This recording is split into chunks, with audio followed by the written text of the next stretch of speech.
नमस्कार, मैं हूं देवांजलि मोइत्रा।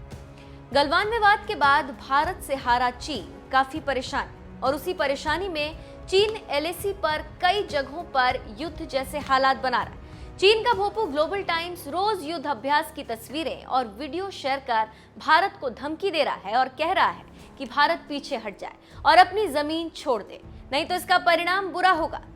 वहीं राजनीतिक मामलों के विशेषज्ञ और रणनीतिक मामलों के जानकार कह रहे हैं कि चीन 1962 की तरह हरकत कर रहा है और उस पर विश्वास नहीं किया जा सकता।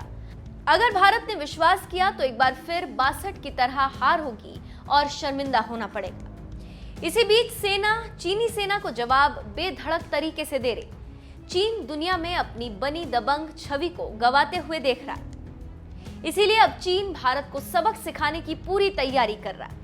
इधर भारत भी चीन को मुंहतोड़ जवाब देने के लिए तैयार है। क्या चीन 1962 दोहराना चाहता है?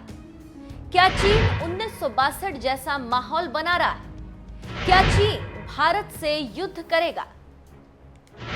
चीन आखिर भारत को युद्ध के लिए ललकार रहा है। चीन अपनी ग्लोबल शक्ति गिरने से नाराज है। नाराज चीन भारत पर खींच निकालना चाहता है। हम ऐसा क्यों कह रहे हैं, आप इसे समझिए। चीन अपना प्रोपेगेंडा वीडियो चलाकर भारत और विश्व को बताना चाहता है कि दुनिया हमसे डरे। कहने के तो 10 राउंड की बातचीत दौलत बेग ओल्डी के चुशूल में ही कर रहा है। इसके साथ ही साथ वो लद्दाख में अपने सैनिकों की संख्या बढ़ा रहा है और उसके साथ ही युद्धक टैंक और खतरनाक मिसाइल भी तैनात कर रहा है। क्या आप जानते हैं क्यों? क्योंकि चीन 1962 की तरह ही 2020 में भी युद्ध करना चाहता है। अगर आपको 62 युद्ध की जानकारी है तो आप जानते होंगे कि चीन ने भारत के साथ क्या किया था, और अगर आप नहीं जानते तो हम आपको बताते हैं। ठीक आज की ही तरह 1962 में भी भारत को उकसाने और कार्रवाई करने की तैयारी कर रहा था। 1962 चीन और भारत के बीच विवाद की कई घटनाएं हुई। 10 जुलाई 1962 को चीनी सैनिकों ने भारतीय पोस्ट को घेर लिया और गोरखा सैनिकों को लाउडस्पीकर से ऐलान करते हुए कहा, गोरखा को भारत की तरफ से नहीं लड़ना चाहिए। इस तरह के और भी उकसावे वाली कार्रवाई उस दौरान चीनी सैनिकों ने अपने नेतृत्व के कहने पर किया। अब आप उस घटना को छोड़िए, 2020 में आ जाइए। इस वक्त चीन क्या कर रहा है? मई में गलवान में घुसपैठ की कोशिश की और इस खूनी संघर्ष में भारत के 20 सैनिक शहीद हुए और चीन के 40 सैनिकों की मौत हुई। उसके बाद चीनी सैनिक पेंगोंग लेक के दक्षिण में काला टॉप पर कब्जा करने की कोशिश की, लेकिन भारतीय सेना ने उन्हें मुंहतोड़ जवाब दिया और चीनी सैनिकों को मुंह लटका कर पीछे हटना पड़ा। फिर चीनी सेना ने चुशूल के रेजांगला में हथियारों के साथ घुसपैठ करने की कोशिश की। ये जानकर आप हैरान होंगे कि जहां लाठी नहीं चलती थी वहां पर चीनी सैनिक हथियारों के साथ आए।